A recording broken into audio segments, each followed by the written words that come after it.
بسم اللہ الرحمن الرحیم۔ السلام علیکم ورحمۃ اللہ وبرکاتہ۔ دوستو، حافظ وقاص وظائف چینل میں خوش آمدید ہے۔ جب رزق تنگ ہونے لگے تو صدقہ دینا شروع کر دیا کرو، اس سے تمہارے رزق میں اضافہ ہوگا۔ یہ رب تعالیٰ کا وعدہ ہے اور رب کے وعدے جھوٹے نہیں ہوتے۔ رزق کی برکت کا ایک اور ذریعہ ہے نکاح۔ فرمایا، اگر تم نکاح کرو گے، اگر تم فقیر ہو وہ تمہیں غنی کر دے گا۔ لوگ کہتے ہیں بچہ پیروں پر کھڑا ہو جائے تو نکاح کریں گے، اللہ کہتا ہے تم نکاح کرو۔ اگر ابھی تک آپ نے ہمارا چینل سبسکرائب نہیں کیا تو برائے مہربانی سبسکرائب کر لیں۔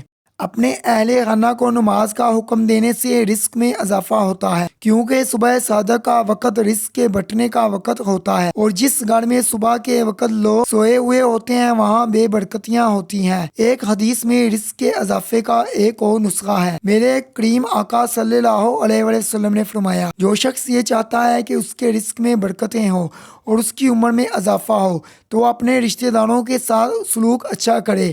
رزق میں اضافے کا ایک اور نسخہ ہے، جو کمزور ہے ان کے ساتھ حسن سلوک کرنا، طالب علموں پر خرچ کرنا، یہ بھی رزق میں اضافے کا سبب بنتا ہے۔ اگر آپ چاہتے ہیں کہ آپ کے رزق میں بے پناہ اضافہ ہو جائے تو ایک اور نسخہ آپ کو بتا دیتا ہوں۔